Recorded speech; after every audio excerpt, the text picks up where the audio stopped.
And you normally do not hear my voice first out of the gate, but Kayla is not here.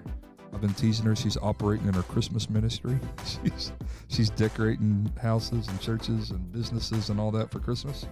So she's busy, unable to be with us. So it's me, Dad, and Alex, the boss, who's keeping us in charge. But we are glad that you have tuned in today. The bad thing about Kayla not being here is there's no joke to start the podcast. So you've just told us that without Kayla here, we can have a serious conversation. Yeah. But if Kayla's here, it's joking. So the bad thing about Kayla not being here is there's no joke. The good thing about Kayla not being here is there's no joke. But the last 2 weeks, she's been firing pretty good. She's delivered with some good jokes. So today's podcast, we are just going to continue a conversation that we've already been having around the office this morning. And it happened, we were just talking about life and ministry and some plans here and some things that we're working on. And then it led to Alex talking about, by the way, Alex, we're glad you're on the podcast. We got a lot of good feedback from Alex being here on the pod. And Alex began talking about, in our previous conversation, about the fluidity of ministry and the uncertainty that ministry brings sometimes, and how that doesn't always work well with people like me who like to be in control. And I'm not going to say Alex is like that, but she might or might not be like that. So, Alex, you're just going to start this episode, and then we're just going to have a conversation. Well, before we give it to Alex, I do think that Alex has fallen right around the table with a bunch of other alpha people. And we all have to fight to see who's going to be in charge all the time. We all like to be on a mission, that's for sure. Absolutely. All right, Alex, so let's bring everybody up to speed with what we were talking about. Okay. So I was talking about plans changing and how I'm not a fan of change. And it feels like the last 4 years since Bible college and beyond, every time I feel like almost a comfort of, and I feel stable, I feel like I'm walking on steady ground, something happens that kind of throws me for a loop. And I think, I was telling Pastor Smith, I think that it's God, like, I didn't know if it was God testing me, God, like, showing me, okay, like, you're not the one in control here, I am. And so you got to get used to that, kind of. It's something that every single time it throws me for a loop, and I hate change. And so it's like a huge adjustment for me. It's like as soon as I feel comfortable and steady, something happens, out of nowhere. Plans change, and it's not good for me. It's not something I like to deal with. So we were talking about how in ministry is that expected and what that looks like. And I really wasn't a part of this conversation. I was just listening because I was doing some other work. And I told Dad and Alex, y'all keep talking, because we're just having a podcast right now. So, Dad, you just start talking, and then I'll interject whenever.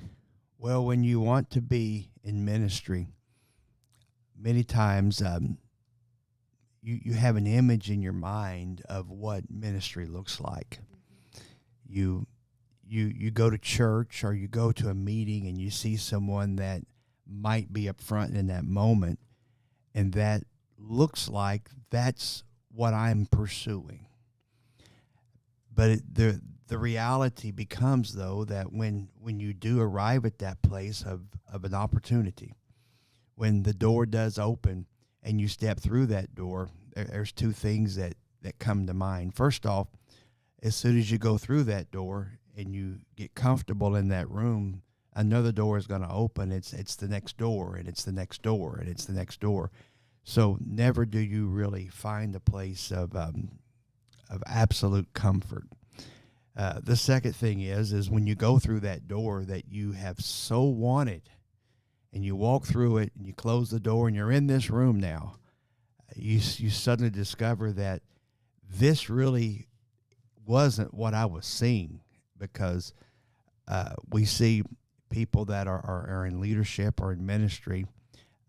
We see them in that very brief moment on Sunday when everything's clicking just right.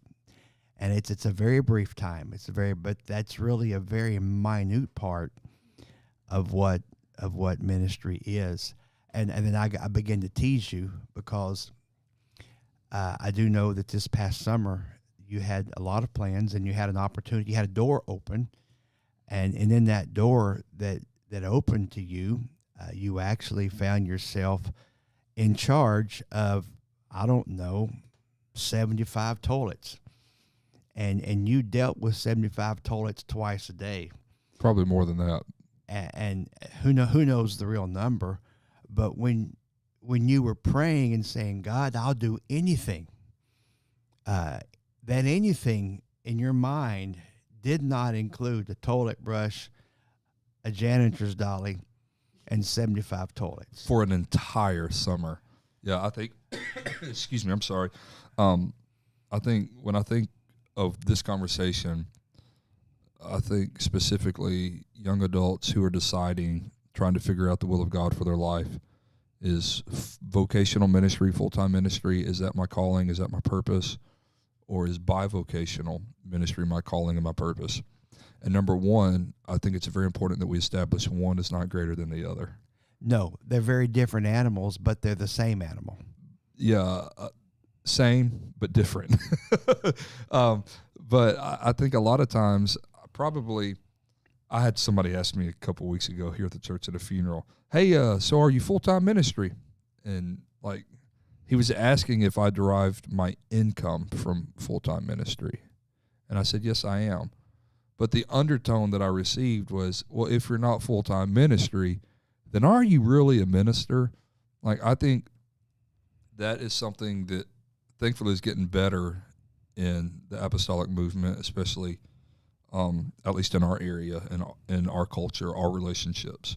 But I think we still need to get better at that. Like, we've got friends, Dad, who pastor incredibly successful churches, large and small, but that are significant or that are successful in their own right, that their pastor has the opportunity to be full-time in ministry, but also owns a business or has a corporate job and is extremely successful in corporate America. And I think it's very important that first we recognize that the place of ministry, while it's important, more important is just being obedient and stepping through the opportunity that God gives us. If that's a full-time internship, if that's a part-time internship, is that a full-time ministry job, a part-time ministry job?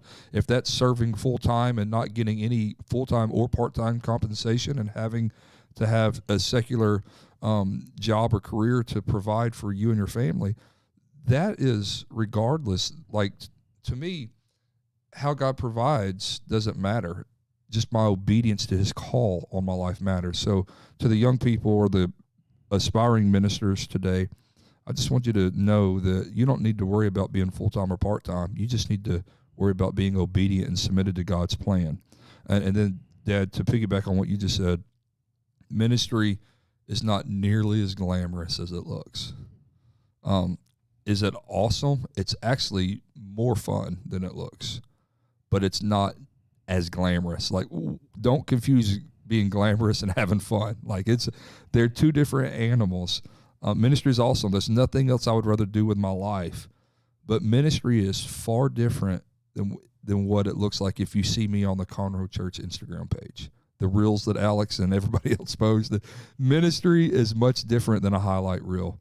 And I think that, and most people know this, but let's just go ahead and dispel the fact that we don't do this for notoriety. We don't do this for likes. We don't do this for social media. We do this because there's a call on our life, and God has a purpose for our life that we are being obedient to.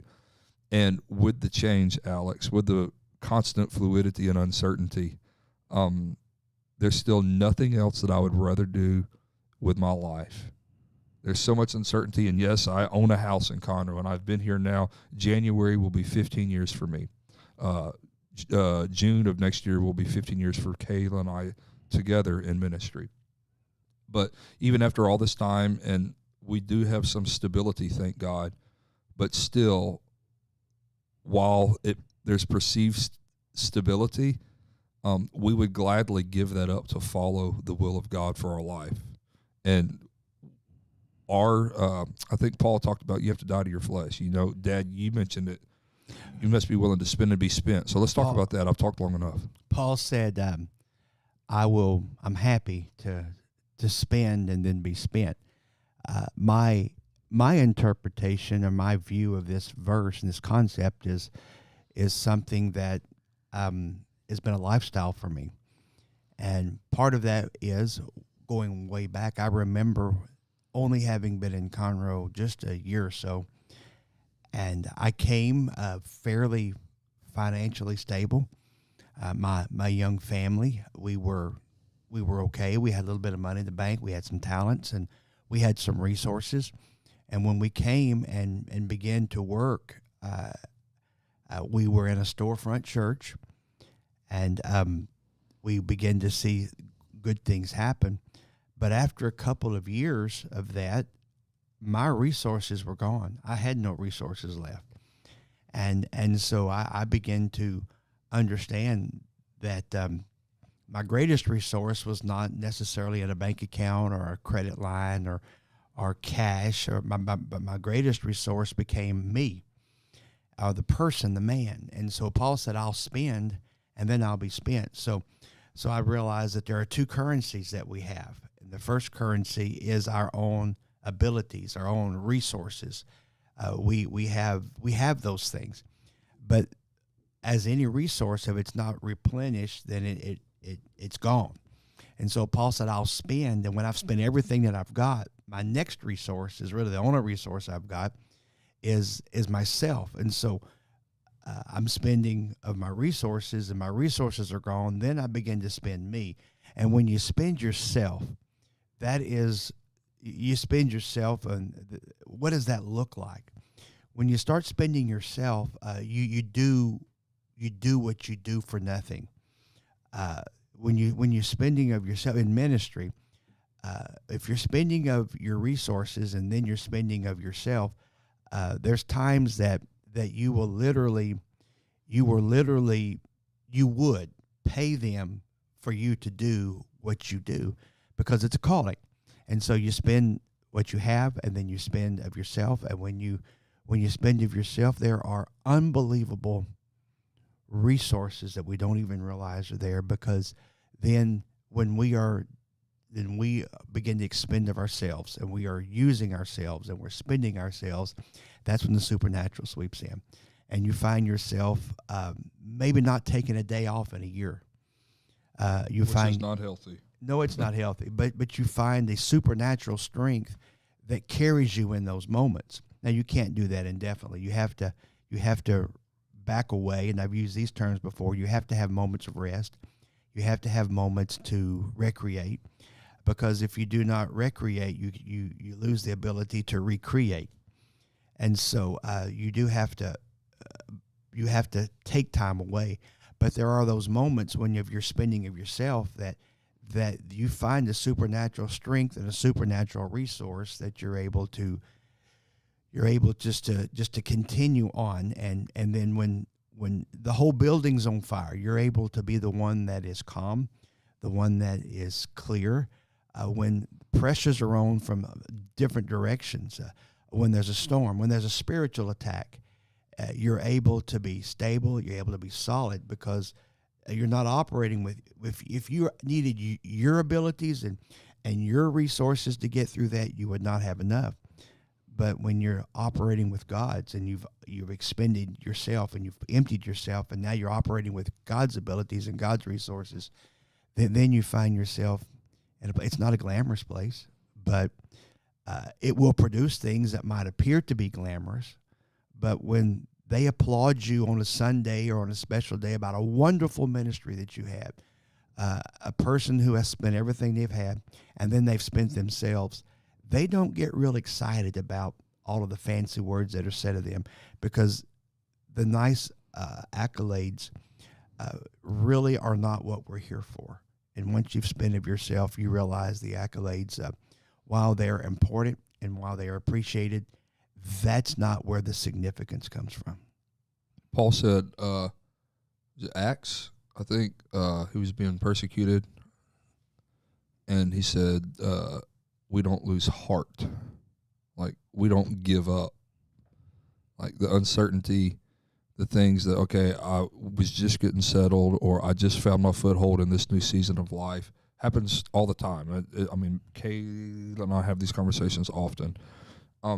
As soon as we feel like one area of life is good, and we find rest and reprieve, something else goes crazy, and then here we are right back in the fight again. But Paul said, I'm not going to lose heart. I'm going to keep on keeping on. And for people today that maybe might be weary, I just want to encourage you to keep on keeping on. Like, I think we have to be real and recognize when we're in a tough season. Like, I'll be transparent right now that Kayla and I are in a very tough season. There's some things here that we're battling and facing, and we've had a lot of those conversations the past month, Dad. Not major problems, but just spiritual issues, and spiritual issues often manifest themselves in a lot of places. And then there's some family stuff, and there's a lot of irons in the fire right now.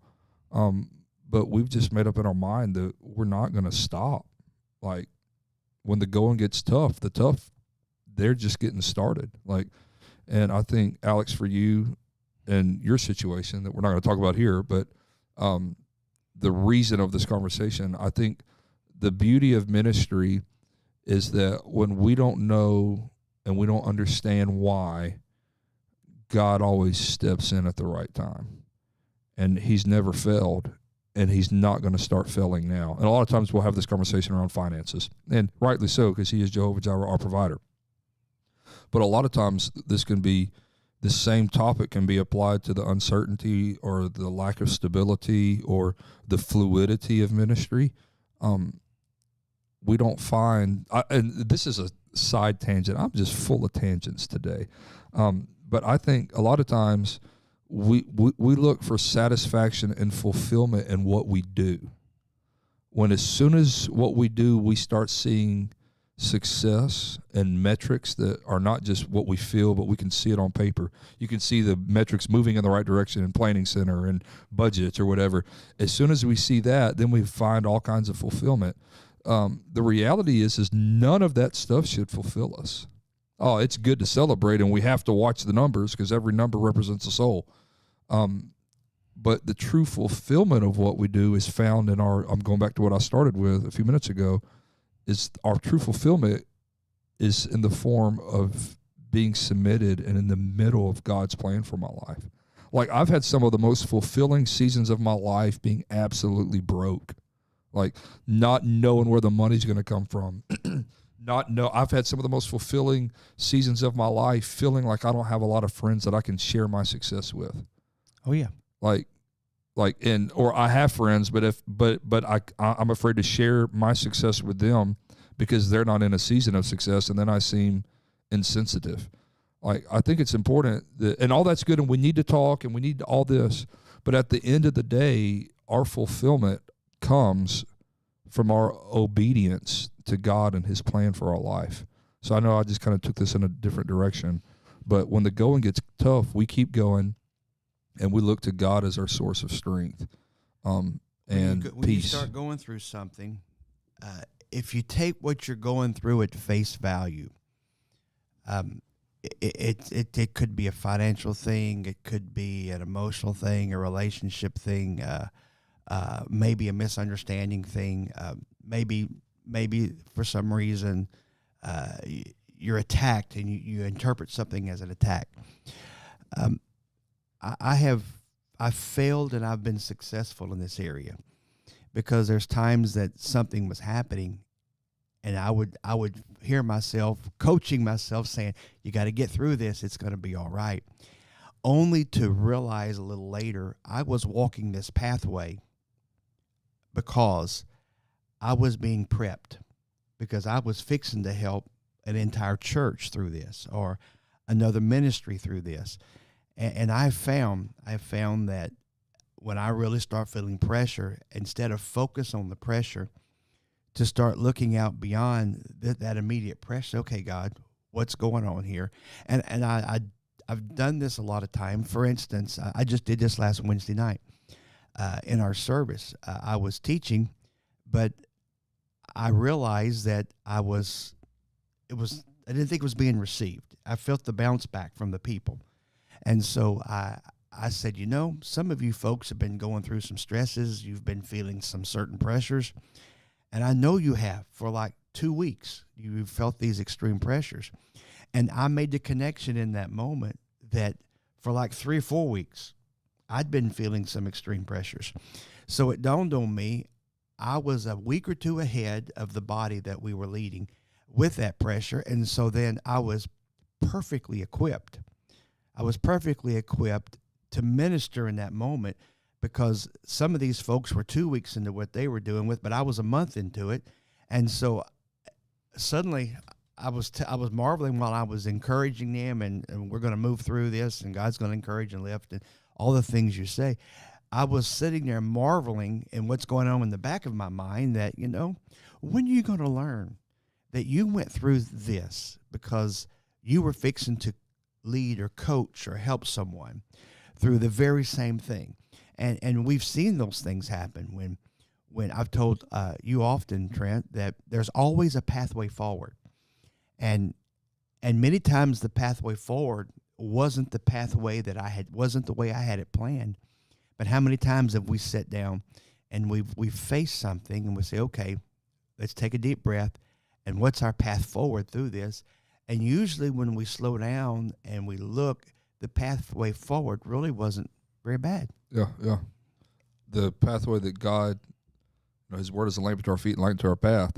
The pathway that He illuminated before us, when we walked it and turned around and looked at that pathway versus the options that we were considering, our options were terrible. Yeah. Our ideas were absolutely terrible, but you got to be still. And a lot of times, Dad, you and I have these conversations. Just now we're talking the behind the scenes of ministry here and major decisions that we make with people or finances or programming or, regardless of what it is. We have these conversations privately long before we talk with other people. But I think, let me segue from there to say this, that regardless of where you're at, you need to be having open and real conversations with people. And I know a few minutes ago I said that it's really hard. Like sometimes I felt like I couldn't talk to people. I think that sometimes it is hard to talk to people, but the reality is most times that's a lie of the enemy, because he wants people who are, how can I say this? He wants us secluded and isolated, because then he can work in our mind. And so to all those working today, listening today, or let me say it like this, to Alex. I'll just talk to Alex, and that'll be the substitute for all of the listeners and viewers today. You have to stay in healthy conversations with other people who are where you're at in life, people who are further than you in life. And then in the middle of the struggle, don't just run to peers and don't just run to people ahead of you. Also seek out people behind you and add value to them. And you'll be amazed at how you will seek to minister and help other people out. And while you're ministering to other people or friends or acquaintances, God will speak to you through them, but the word he gives you for them will actually be the word that you need for your circumstance.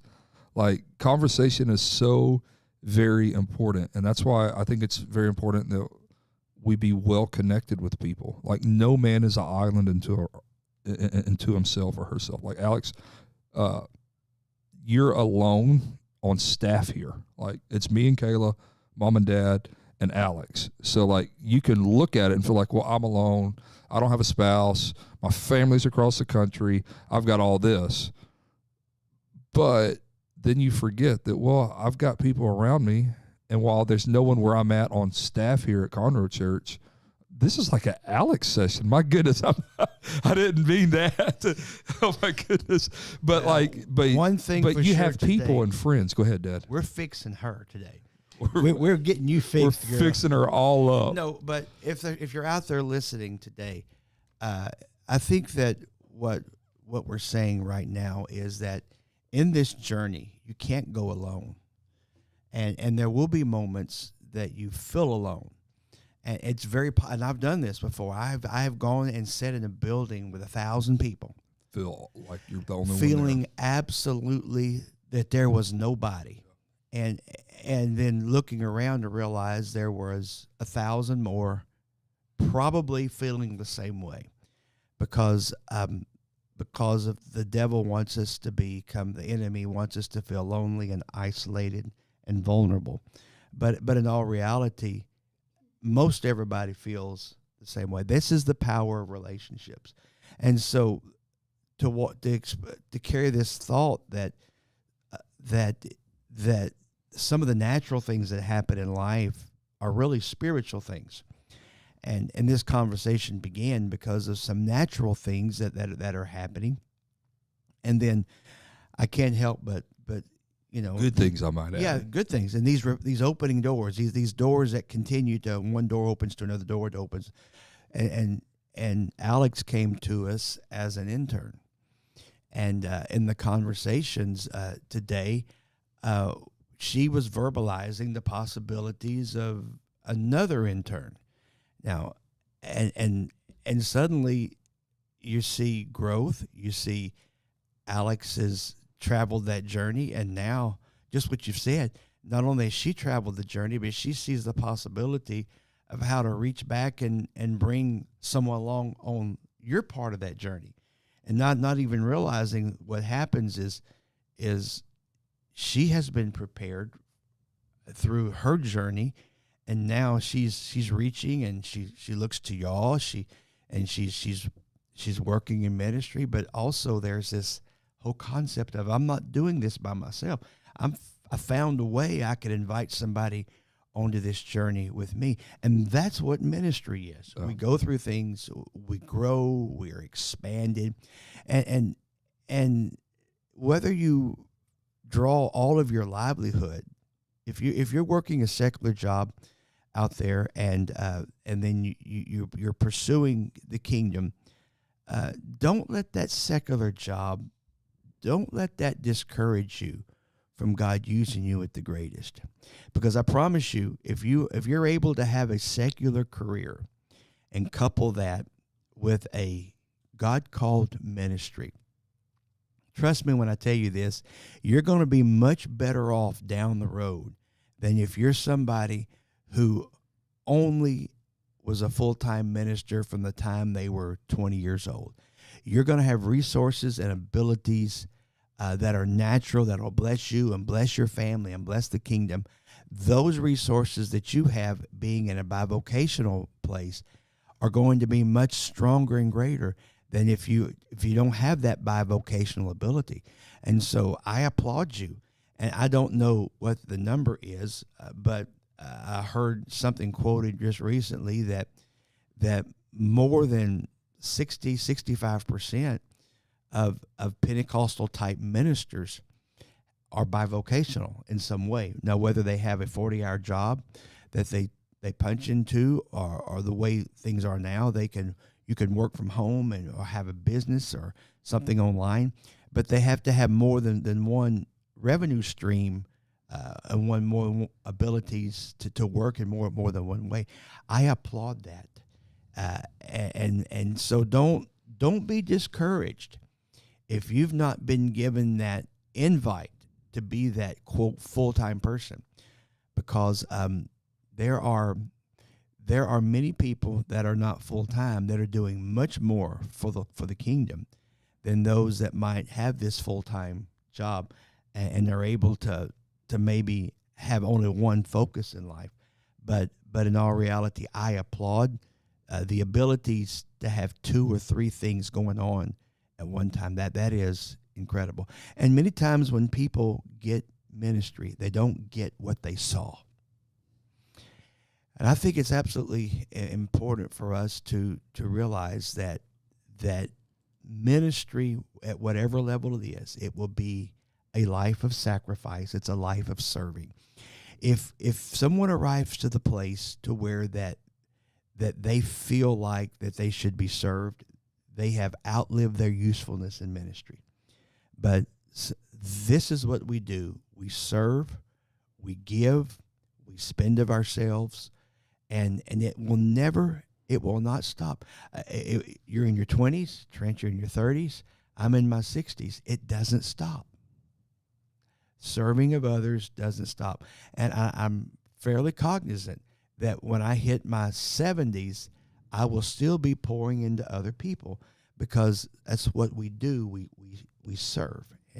And so if we're given the ability to serve, we can't complain. And I think I told you this, Alice, at one point, that a lot of times we'll pray, Lord, would you use us? Lord, use me. I'll go where you want me to go. Please use me, Lord. And when God begins using us so many times, we begin to feel used. And when we begin to feel used, we'll complain to God, and God said, nope, I thought you said you wanted to be used. And now you're complaining about feeling used. So wherever you are, make yourself available to the kingdom. Make yourself available if to your pastor. Make yourself available. Be the best person on your job. Be the most valuable person. Be the MVP on your job. Be the MVP at your church. Be the MVP to your pastor. And if you will dedicate yourself to serving, God will open the door that you will be used in incredible ways. We've hogged the mic, Alex. Do you have any thoughts? Something that is applicable? I'm just trying to throw it back to you because you really spur a lot of good conversation. So, because I've got something, but if you go ahead, do you have something done? I wanted to. We just had one of our pastors pass away, and I saw a testimony go out to a man that's probably in his 50s now, and who has dedicated his life to serving that pastor. And I saw an accolade or a congratulatory post on social media that complimented this man, that he had spent his life. Now, he's in his 50s now. So he's spent his life extending the life of someone else. And it's like Elijah and Elisha. It's like that person who serves. When that person serves, if he can extend the life or the ministry of someone, he's indeed ministering. And it might well, there is such value in being the second person. All right, that's exactly where I was going to go. Wow. Okay.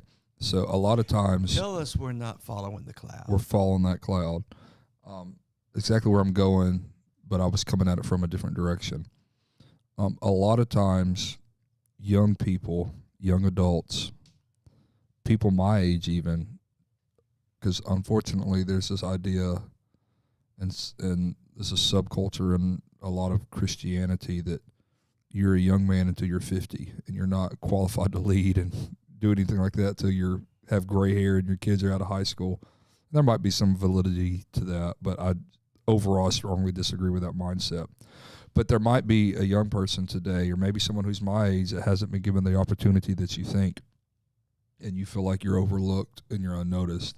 Let me tell you that there's a beauty in obscurity. Like there's something valuable, and there's two things that come to my mind. Number one, it's humility. Like the jagged edges that get knocked off of a person when they're unknown and obscure. And I don't mean like a celebrity culture that we talked about, but it can also be applied to that. But whenever you're unknown and you're fulfilling someone else's vision, like it's tough. I've been there until here recently. And I was fulfilling my dad's vision but God's vision that he gave to my dad, and we worked together. But there were some tough days. Like I can't hide that. It's just the reality of life. But what God taught me, and is it even in some ways still teaching me, is that in the obscurity, there's something, the humility learned in seasons of obscurity gives you the strength and the grace that in your season when you're not obscure, when you are the guy, it gives you the humility and I guess the level-headedness to not make a fool of yourself. And I haven't done that yet, and hopefully I don't. The verdict's still out. I'm still early on in this. But I think that what God teaches us in hard times is not to break us, but it's to make us for the good seasons. Number one is humility. Number two is faithfulness. Like I think of, Dad, you and I have talked about this so much. Joseph, serving another man's vision, serving another woman's, vision, however you want to apply that to your situation. For those of you listening, Joseph was completely obscure. Number one, because he was betrayed by the people closest to him. That's a whole podcast episode. And then he goes and, he's working under Potiphar. He's, his Potiphar's wife attempts to seduce Joseph. But then at the end of Joseph's story, he's able to bring restoration not only to his family, but to the people of God. And he says, what you meant for evil, what the enemy meant for evil, God meant for good. But had there not been the season of obscurity, none of that would have happened. And had Joseph not submitted to the hard lessons of being sometimes used, like not in a good way. Dad, you've talked today about, if you can use anything, Lord, you can use me. Then we feel used when God uses us. Yeah, okay, there's some of that, and we need to remember that prayer. But there's also a lot of people, I'll talk to myself here because my wife fusses at me about this too, because she recognizes that we can throw a lot of stuff on people like Alex and other people that we turn to, and we can use and abuse them. Oh yeah. Like there's great, it's important that we not feel used and abused because we're entitled. But the flip side is, Dad, for me and you, it's important for us to recognize that we can't abuse people. And if you are listening today and you are in obscurity and you feel like you're being abused, don't run and talk about it. You might need to talk to a friend in a healthy manner, not in a gossiping way, or an elder or a family member. But keep a right spirit, because what God is doing through you while you are being used and abused is only going to set you up for greater things if you keep a humble and a right spirit. I've gone way too long. Joseph had those incredible dreams. He was a dreamer. He was ridiculed for his dreams. People didn't understand what was going on. And we talk about him all the time, like you've just said. But when you realize there was a moment when Joseph was standing on the stage of life, he was on the stage, and he literally saw his dreams come to pass around him. That's a podcasting rookie mistake. Dad and Mom called Dad, and a love song played. And it won't turn off. It won't turn off. You just try to turn your wife off and see how. You need to get a different ringtone right now. Anyway, go ahead. So when Joseph was literally standing on the stage of life, and every single dream that he had was coming to pass. What a moment to stand there. But in that moment, he had to have remembered every abuse, every misabuse. But then again, what you've just said, we've got to be careful when we are living in the dream that we don't misuse or abuse. When we have power over other people, we have got to be very careful that we respect that and not take advantage of it, but not be abusive of that. Oh, it's a good word. That's good. What a good conversation today. I think we helped everybody today. I think we just helped ourselves today. We started out to fix Alex, but we fixed ourselves. We fixed ourselves at the end. Oh, that's funny. Alex, any last thoughts? Nope. All right. She's a woman of few words today. All right, everybody. Thanks for listening. We hope you enjoyed this episode. And the last couple of weeks, we had technical issues, and the video didn't work. We recorded, and it didn't record. So today, I think it worked. So most people listen, but for those of you who like to watch, welcome back. Now you can see us in all of our glory. All of this technology, and we forgot to push the button. No, we did push the button. That's what we didn't know. Like it stopped. So really cool. All right. Well,